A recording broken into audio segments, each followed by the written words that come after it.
Freedom of assembly. Every citizen has the right to assemble peaceably and without arms. It includes the right to hold public meetings, demonstrations, and take out processions. This freedom can be exercised only on public land, and the assembly must be peaceful and unarmed. The provision does not protect violent, disorderly, riotous assemblies or one that causes breach of public peace or one that involves arms.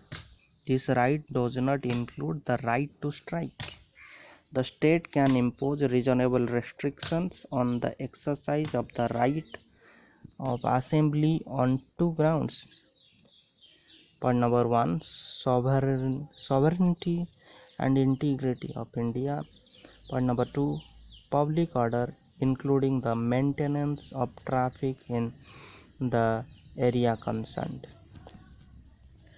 Under Section 144 of Criminal Procedure Code 1973, a magistrate can restrain an assembly, meeting, or procession if there is a risk of obstruction, annoyance, or danger to human life, health, or safety, or a disturbance of public tranquility, or a riot, or any affray. Affray means fight or noisy argument.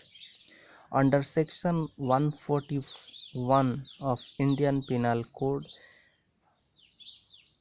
as assembly of 5 or more persons becomes unlawful if the object is to resist the execution of any law or legal process, or to forcibly occupy the property of some person, or to commit any mischief or criminal trespass, or to force some person to do an illegal act, or to threaten government or its officials on exercising lawful powers. Freedom of association. All citizens have the right to form associations or unions or cooperative societies.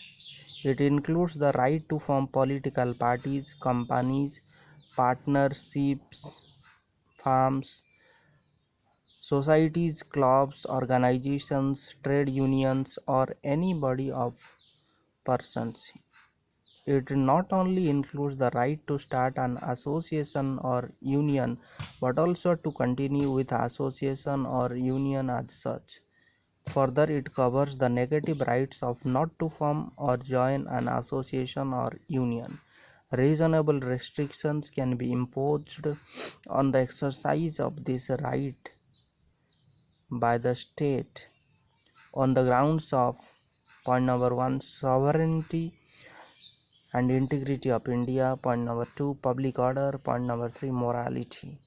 Subject to these restrictions, citizens have complete liberty to form associations or unions for pursuing lawful objectives or purposes.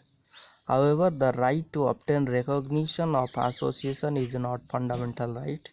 The Supreme Court held that the trade unions have no guaranteed right to effective bargaining or right to strike or right to declare a lockout. The right to strike can be controlled by an appropriate industrial law. Next.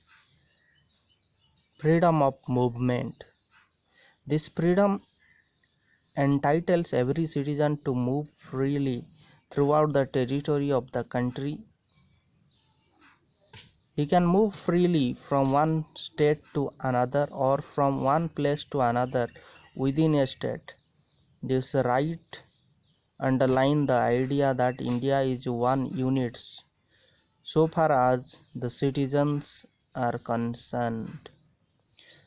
Thus, the purpose is to promote national feeling and not parochialism, sankirnata. The grounds of imposing reasonable restrictions on this freedom are two. Point number one, interests of general public. Point number two, protection of interest of any scheduled tribe.